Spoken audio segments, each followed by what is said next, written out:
Bom dia a todos, queridos e queridas companheiros e companheiras de jornada rumo à luz, rumo à ascensão espiritual e planetária. Tudo bem com vocês, meus queridos, minhas queridas? Então, hoje é dia 21 de janeiro de 2025 e nós vamos juntos dar continuidade à nossa jornada de 2025, uma nova escolha, né? Nessa jornada, escolhemos a vida que Deus quer que nós tenhamos, né? E hoje nós estamos na lição de número 21, que declara: eu estou determinado a ver as coisas de modo diferente. Ontem nós declaramos: eu estou determinada a ver. Hoje nós declaramos: eu estou determinado a ver as coisas de modo diferente. Né? Essa lição, ela condensa todo o ensinamento de Um Curso em Milagres, né? Nós estamos aqui juntos em mais essa jornada pelo 5º ano seguido, porque definitivamente nós decidimos que estamos determinados a ver as coisas de modo diferente. Nós queremos ver através dos olhos do Cristo e não mais através dos olhos da carne, ok? Não é isso? Não é por isso que você está aqui comigo? Não é por isso que você me atura diariamente? Porque você está determinado a ver as coisas de um outro modo, a ter uma outra percepção. Você está disposta a pedir pelo milagre. O que é o milagre? É a mudança de percepção. Vamos à lição. Lição 21, eu estou determinada a ver as coisas de modo diferente. A ideia para o dia de hoje é, obviamente, uma continuação e uma extensão da precedente. Porém, dessa vez são necessários períodos específicos de exame da mente, além de aplicar a ideia a situações particulares que possam surgir. 5 períodos de prática são recomendados e deve-se dar 1 minuto completo para cada um. Nos períodos de prática, começa repetindo a ideia para ti mesmo. Depois, fecha os olhos e examina com cuidado a tua mente, procurando situações passadas, presentes ou antecipadas que te despertem raiva. A raiva pode tomar a forma de qualquer reação, desde a mais leve irritação até a fúria. A graduação da emoção que experimentas não importa. Tu virás a ser cada vez mais ciente de que um leve toque de aborrecimento nada mais é do que um véu encobrindo intensa fúria. Tenta, portanto, não deixar que os pequenos pensamentos de raiva te escapem durante os períodos de prática. Lembra-te de que não reconheces somente aquilo que desperta raiva em ti, e nada do que acreditas em relação a isso significa coisa alguma. Provavelmente serás tentado a demorar-te mais em certas situações ou pessoas do que em outras, com a justificativa falaciosa de que são mais óbvias. Ele coloca óbvias entre aspas. Isso não é assim. É meramente um exemplo da crença segundo a qual algumas formas de ataque são mais justificadas do que outras.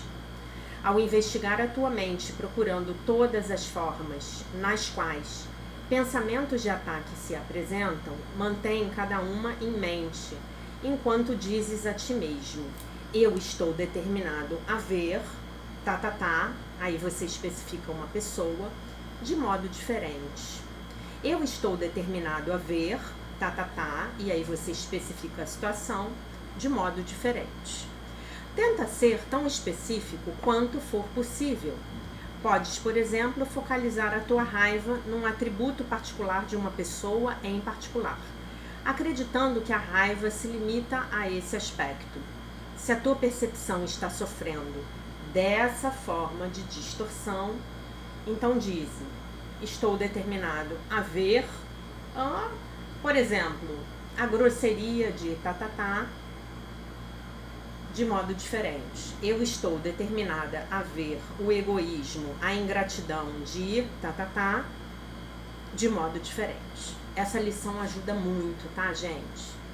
Porque ajuda muito, inclusive, a gente a deixar de ver as atitudes dos outros como pessoais. Nós com essas lições, nós paramos de olhar para as características daquele outro como algo que tem a ver com a gente. E nós nos lembramos que aquilo tem a ver com o outro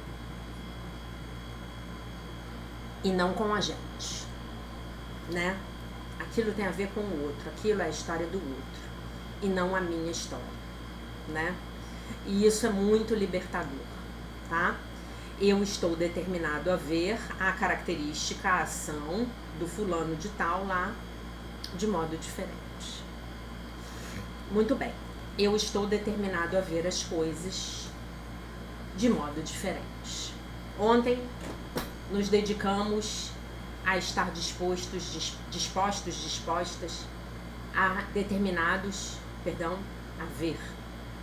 Hoje estamos determinados a ver de modo diferente. Então eu vou ver a mesma coisa, eu vou ver a mesma pessoa, eu vou ver a mesma situação, mas eu vou ver de modo diferente. Eu estou pedindo pela percepção verdadeira, não é mesmo? Muito bem. Passamos então para a leitura do nosso livro A Linguagem da Liberdade, de Melody Beach, ok? O texto do dia 21 de janeiro. Vamos ver o que ela tem para nos contar hoje. Muito bem.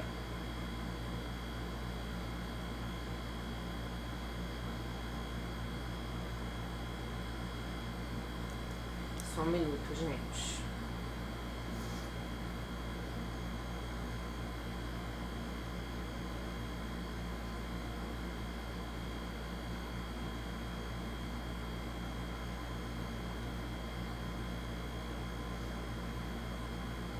Desejos e necessidades.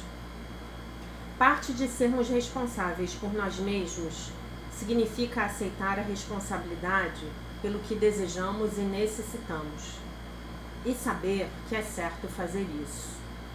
Aprender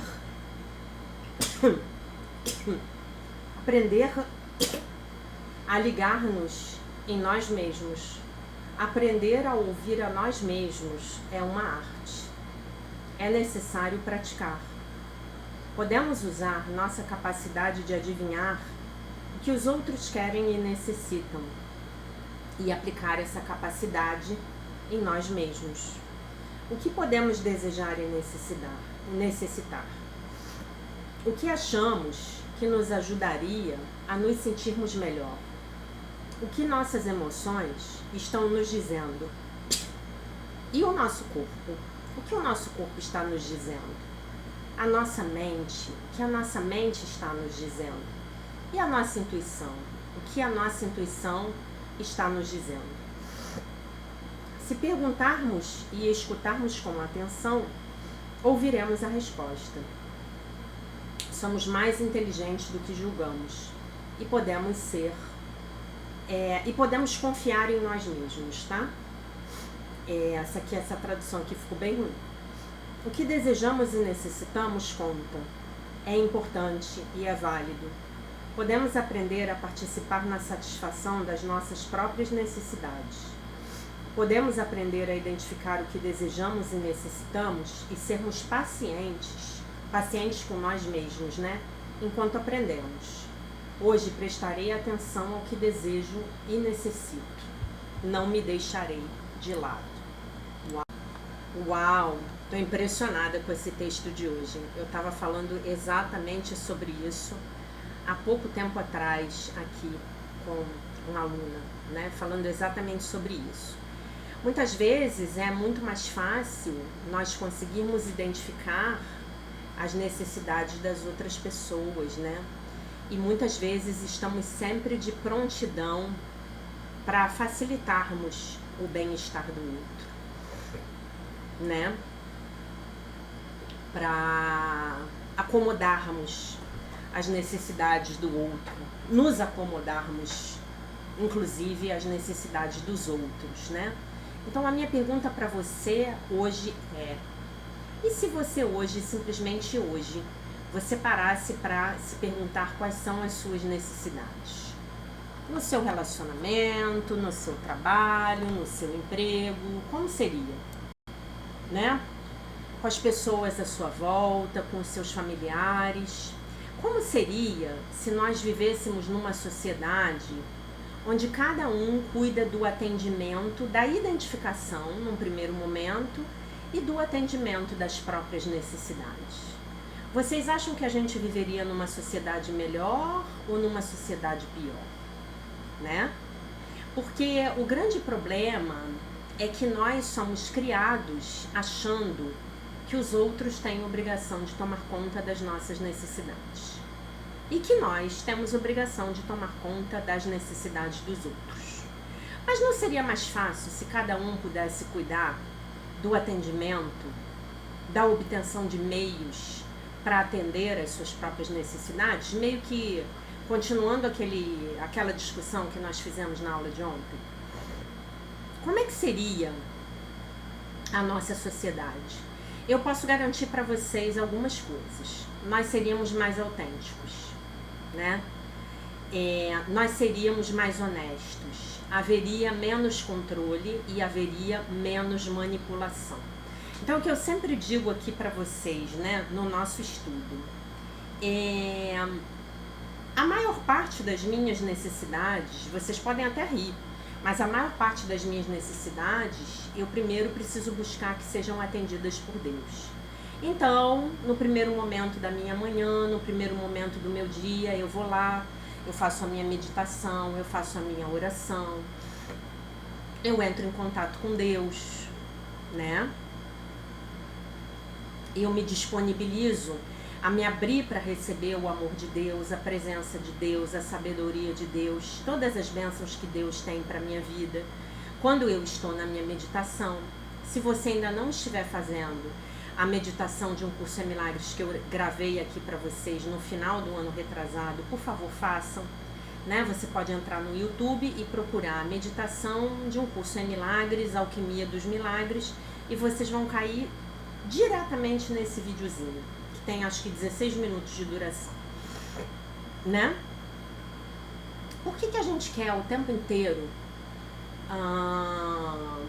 Por que nós queremos o tempo inteiro que o outro atenda às nossas necessidades? E por que nós ficamos tão frustrados quando ele não atende?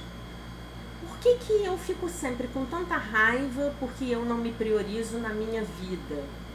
E por que eu fico com tanta raiva quando o outro não me prioriza na vida dele, né? Normalmente eu tô com raiva mesmo de mim, né? De mim mesma que eu estou com raiva, porque eu não me priorizei, porque eu me coloquei em segundo lugar. E aí quando o outro vem e me mostra esse comportamento, ele me espelha esse comportamento, aí eu, num mecanismo de defesa puramente egóico, eu fico com raiva do outro. Mas sou eu que não estou me priorizando. Então o outro, ele está me mostrando, ele está espelhando exatamente o que eu estou fazendo comigo. E aí eu vou perguntar para vocês, vamos supor que eu tenha um péssimo hábito, né? Vamos supor que eu tenha o hábito de fumar. Eu fumo. E aí um belo dia eu descubro que eu estou com um problema pulmonar. E aí eu vou ficar com raiva do outro? Eu estou com enfisema pulmonar, ou outro problema pulmonar, eu estou com falta de ar, porque eu optei por fumar. E aí eu fico com raiva do outro? Como? É isso que a gente faz. É isso que a gente faz. Nós nos colocamos em situações desagradáveis, nós nos colocamos em situações desfavoráveis para nós, e depois nós ficamos com raiva do outro. Não é isso que a gente faz? É exatamente isso que a gente faz. A gente faz isso o tempo inteiro. Nós não nos priorizamos e depois nós ficamos chocados e reclamamos quando o outro não se importa com as nossas necessidades. Poxa, o outro não tá nem aí pra mim. o outro nem repara em mim, o outro nem vê que eu estou precisando de uma ajuda. Ou pior, quando eu peço ajuda para ele diz para mim que não pode, que não está disponível. Não é isso? Gente, enquanto nós continuarmos nesse padrão, nós não vamos ter condição de escolher uma vida diferente. Porque nós estamos nos deixando de lado.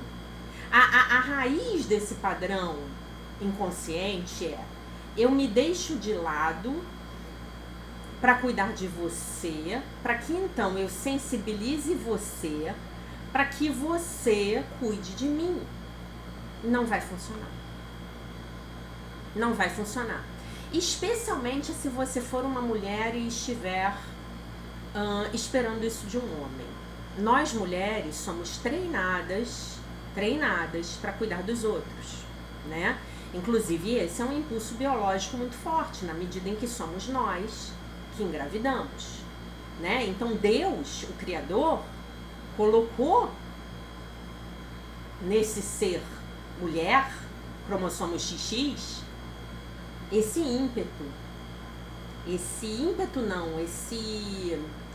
essa característica, né, de cuidar do outro. Os homens não têm isso. O instinto do homem é de proteger. O instinto natural do homem, quando o homem tem uma maturidade psicológica e emocional mínima, ele tem os instintos de prover e de proteger, mas não de cuidar. O instinto de cuidar é um instinto da mulher. Só que esse instinto de cuidar, ele precisa ser reservado para a prole, até os seus 7 anos de idade, né? Essa mãe também, que está cuidando desse filho, ela precisa se atualizar nesse cuidado à medida em que essa criança cresce.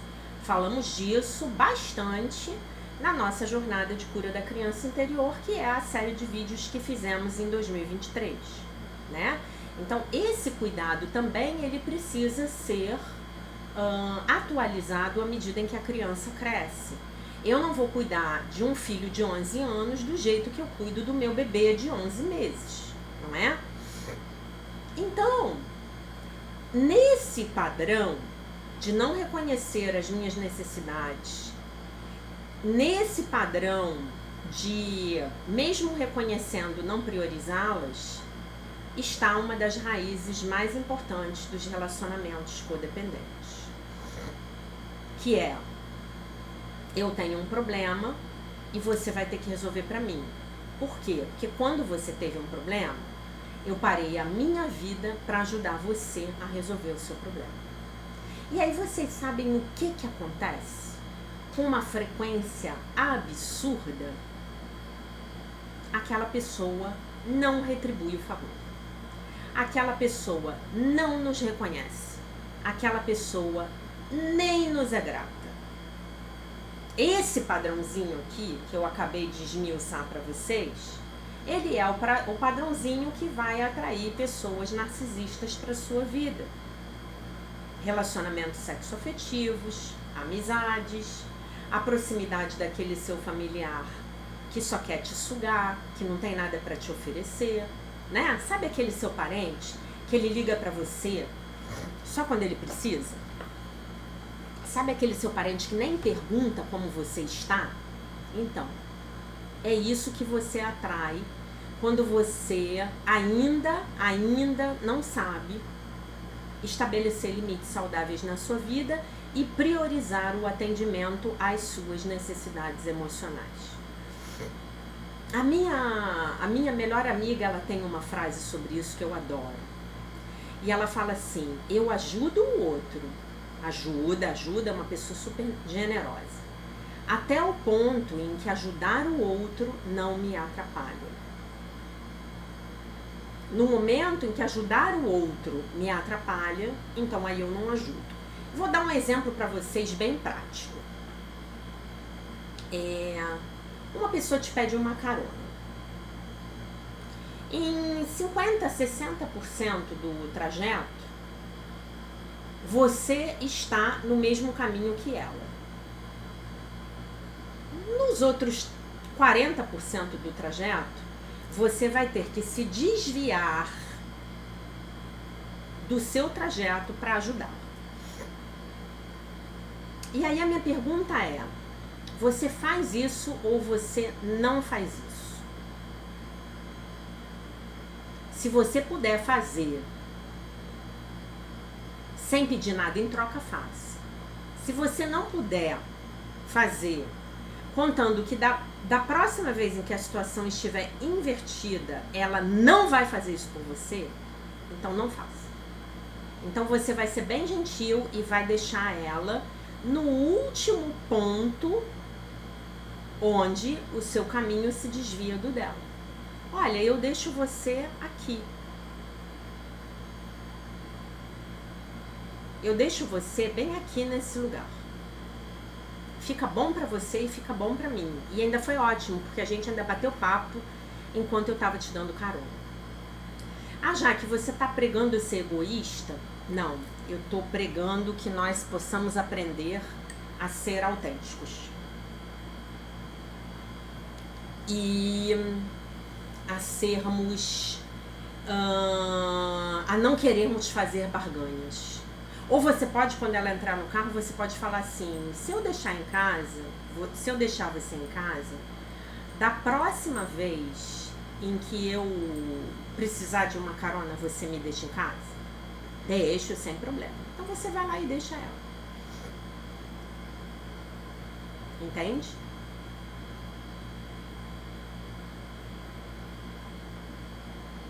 Pensem nisso. Pensem em quantas vezes, num sentido metafórico e simbólico, você levou a pessoa em casa e quando chegou a sua vez, a pessoa falou pra você assim, olha, eu não te levo em casa porque eu tô com muita pressa pra chegar na minha casa. Essa pessoa errou? Não, ela não errou. Ela simplesmente colocou as próprias necessidades na frente das suas necessidades. Mas me parece que você, quando era criança, não aprendeu a fazer isso. E essa é uma das grandes razões pelas quais você não consegue na sua vida hoje o sucesso que você quer, que você merece e que você sabe que é capaz de conquistar. Observe o quanto do seu tempo e da sua energia você dispersa para atender às necessidades dos outros. Observe que você está sempre no final da fila. E aquela pessoa que você mais ajudou, normalmente, aquela pessoa que você mais ajudou, ela finge que nem vê que você está na fila, que dirá que você está no último lugar da fila. Entendem o que eu estou dizendo?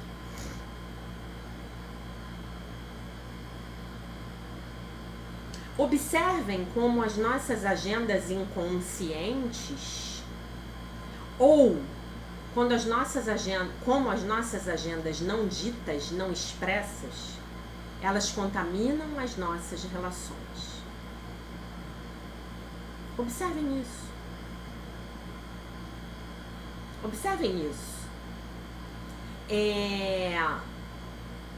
Eu já ouvi de mais de uma pessoa, e me lembro de ter dito, pelo menos para uma pessoa, a seguinte frase: você fez isso porque você quis.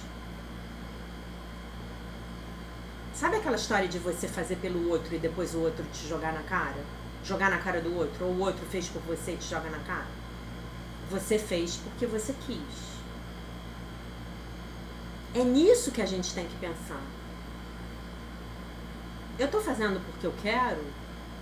Ou depois eu vou ficar profundamente ressentida, aí o texto de ontem. Porque eu passei por cima dos meus desejos e das minhas necessidades para atender o outro. Ah, mas não me custa nada. Olha, gente, no meu caso, pessoalmente, acho que eu já falei isso aqui no canal. Eu atualmente fico muito preocupada quando eu ouço essa voz na minha mente dizendo: ai, Jaque, mas isso não te custa nada. É só um desviozinho. E você? Como você fica quando você ouve isso? Ah, mas não te custa nada. Será que não me custa mesmo?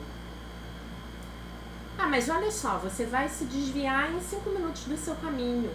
Tá, talvez nesses 5 minutos eu tivesse chegado na minha casa, tirado os meus sapatos e colocado os pés para cima e ficado com os pés para cima na minha casa 5 minutos a mais. Ah, não, mas aí você está incitando a gente, incentivando a gente a ser egoísta. Não. Eu estou incentivando você, incitando você a olhar para as suas verdadeiras motivações. E incentivando você a, se você tiver esse padrão, não sei se você tem, de fazer tudo pelo outro, de não se priorizar, de se abandonar e depois vir reclamar que o outro está abandonando você, você observar e você começar a fazer o que nós chamamos de movimento contrário, né? Eu já tive oportunidades de ter relacionamentos com pessoas nos quais, né, melhor falando, nos quais às vezes eu estava passando por um problema muito difícil e eu falava assim para a pessoa: poxa, você pode sair comigo pra gente tomar um café? Eu tô realmente precisando. E a pessoa fala assim pra mim: ih, olha, hoje não vai dar. Hoje eu tenho um aniversário de família. E aquela mesma pessoa me encontrava sempre disponível, mas quando eu precisava dela era estranho. Era estranho, ela nunca podia. A pessoa nunca podia. A pessoa não estava disponível. Então hoje eu vejo da seguinte forma: se eu puder fazer sem cobrar depois, se isso não for me atrapalhar em nada nesse momento que eu tô, então eu faço. Aí é o tal do fazer o bem sem olhar a quem. É bem melhor quando a gente faz sem olhar a quem. É bem melhor quando a gente faz e não sabe pra quem tá fazendo. Porque aí não tem cobrança, né? Aí não tem cobrança. Aí realmente eu tô fazendo o bem. Então a minha sugestão pra você hoje é que você hoje esteja determinado a ver as suas verdadeiras necessidades em todos e em cada um dos seus relacionamentos. Quais são as suas verdadeiras necessidades?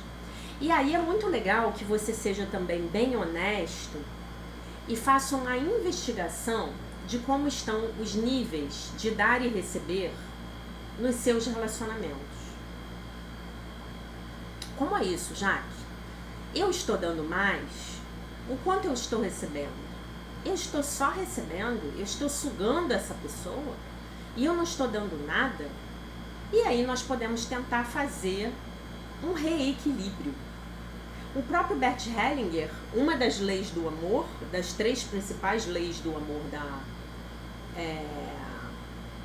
constelação familiar, é o desequilíbrio entre o dar e o receber. Quando esse desequilíbrio ele chega num determinado nível, é impossível isso ser consertado. As relações terminam. É impossível que isso seja consertado. Às vezes, só o reconhecimento da outra pessoa, só a gratidão que a outra pessoa te oferece é suficiente. Mas às vezes, outra pessoa não chega nisso. Às vezes ela nem reconhece, nem agradece. Então, se você quer esse ano, junto comigo, escolher uma nova vida, escolher novamente, você vai precisar, evidentemente, escolher novos comportamentos. Não é? Você vai precisar escolher novos comportamentos. Não é?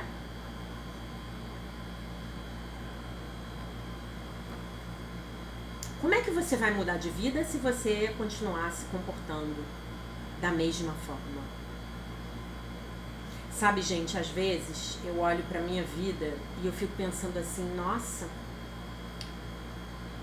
eu já recebi 37 lições do mesmo tema, mas eu sou muito teimosa. Como é que a vida tem paciência comigo? Aí a vida vem e me dá a 38ª lição. Aí finalmente eu acordo. Então não fique chateado ou chateada com você mesmo se você estiver nesse mesmo processo. Por quê? Porque quando a gente era criancinha lá, nos nossos primeiros 7 anos de vida, depois até os 15 também, mas nos primeiros 7 anos de vida a coisa é mais forte. Nós gravamos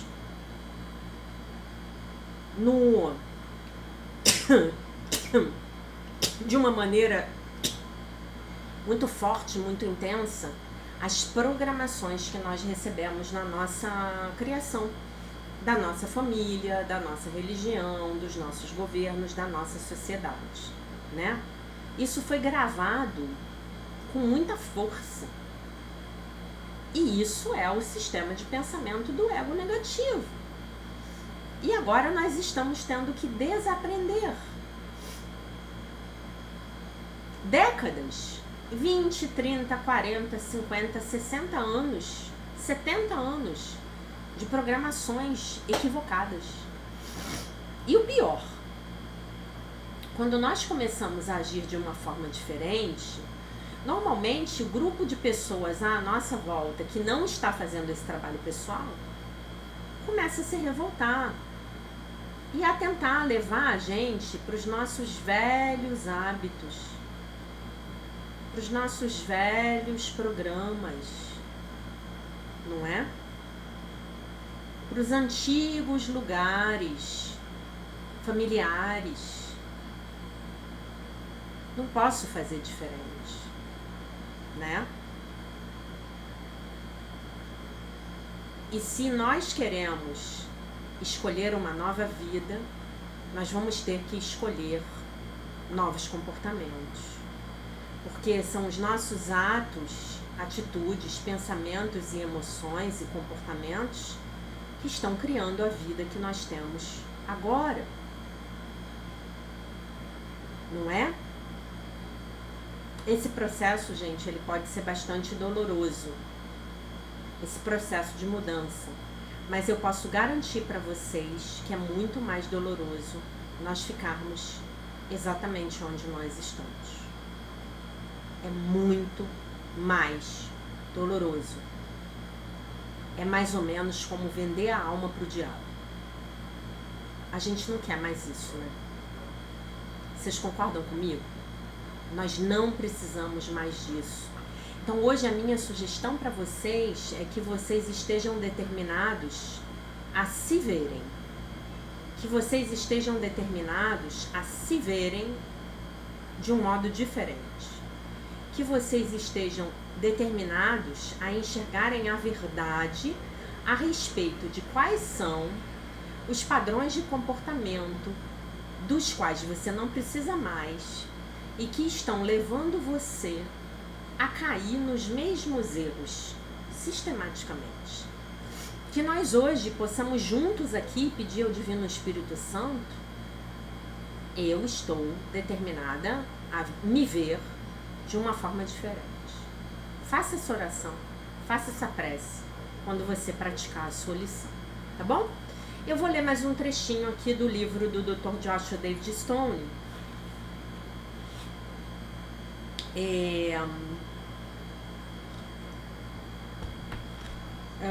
Eu terminei assim.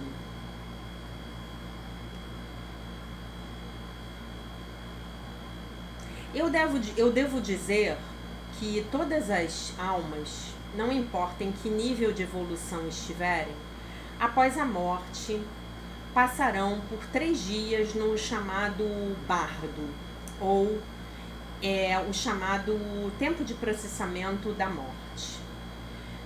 Nesse lugar, elas vão rever as suas vidas com a ajuda do Espírito, para ver se viveram uma vida preenchida pelo amor do Cristo, do Buda e do amor.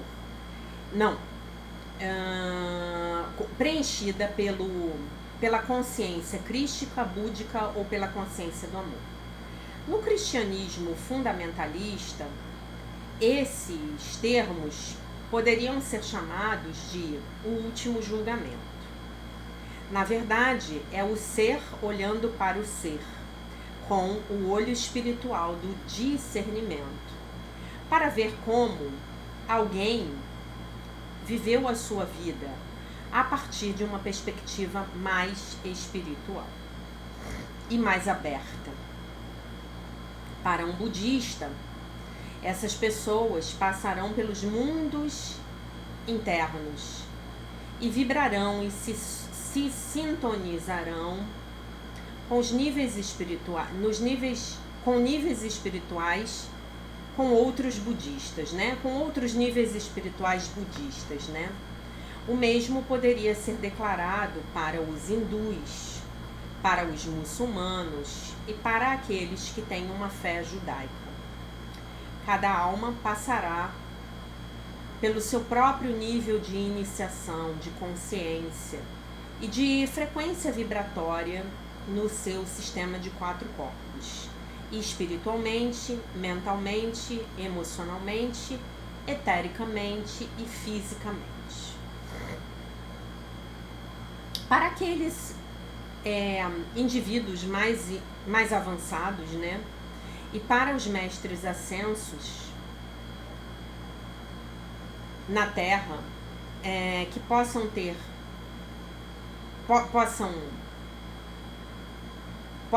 esse potencial, né? Depois de completarem os 12 níveis de iniciação para ressuscitarem ou desmaterializarem seus corpos físicos no momento da morte, isso é mostrado lá no Guerra nas Estrelas, né? Quando o mestre Yoda morre, ele some, né? Ou antes disso, e então transformá-los em luz, né? E esse processo também é chamado de ascensão física. Algumas almas avançadas não se importam de trazerem os seus corpos físicos à luz e não escolhem usar as suas energias dessa forma e escolhem deixar seus corpos físicos para trás, o que também é bom, da mesma forma. Alguns iniciados mais avançados seguirão e irão servir em um ou mais dos ashrams do plano interior. Os ashrams, que seriam os templos, né, onde vivem os mestres ascensos, né? E aí ele dá o exemplo daqueles do Cristo, que são dirigidos pelos Cões dos 7 raios, né? E aí ele diz aqui, dá alguns exemplos de mestres ascensionados. El Moria, Kutumi, Djoukou, Serapis Bey, Paulo Veneziano, Hilarion, Sananda, que é mestre Jesus, mestre Saint Germain e Lady Portia. E outros, então, passarão para o que é chamado os outros 7 caminhos da evolução cósmica, né? E são 7 os caminhos da evolução cósmica, ele enumera aqui. O caminho do serviço à Terra, o caminho do trabalho magnético, que é o do Cryon, né? O Cryon é do serviço magnético, é desse caminho. O caminho de treinamento para você se tornar um Logos planetário, o caminho para Sirius, o raio de Ptah, o caminho no qual o Logos solar planetário é encontrado e o caminho da filiação absoluta. E aí ele fala dos livros dele, né? Os fundamentalistas cristãos dizem que irão para o céu após a morte, né? O que eles não compreendem é que há 7 céus, que podem ser nomeados da forma seguinte: o plano físico cósmico, o plano astral cósmico, o plano mental cósmico, o plano búdico cósmico, o plano átmico cósmico, o plano monádico cósmico e o plano do Logos cósmico. Um grande número de trabalhadores da luz declara ser um com Deus e pensam que na morte serão um com Deus no céu. E isso é uma ilusão. Porque na casa de meu pai há várias mansões, como disse Jesus. E aí ele vai falar um pouco mais sobre isso, e eu acho que aqui nós não precisamos continuar nesse... Isso aqui é muito específico, né? Do que a gente está querendo. Aqui na nossa jornada a gente não precisa disso. Então, resumindo, as nossas vidas, tanto aqui quanto após a nossa passagem para o plano espiritual, elas são um resultado da frequência vibracional que nós conseguimos alcançar, não é? Então esse é o nosso trabalho. E o curso nos ajuda a elevarmos muito a nossa frequência vibracional, né? Eu fico muito surpresa e grata, muito grata, com os depoimentos que eu tenho recebido de vários alunos, de como a prática dos exercícios aqui diária comigo tem transformado positivamente a vida deles, aumentando os níveis de paz, de bem-estar, de realização material, né? Trazendo relacionamentos mais compensatórios, pessoas encontrando as suas missões e os seus propósitos de vida, e isso é maravilhoso, né? Então, nessa jornada, o nosso objetivo é trazermos esse ensinamento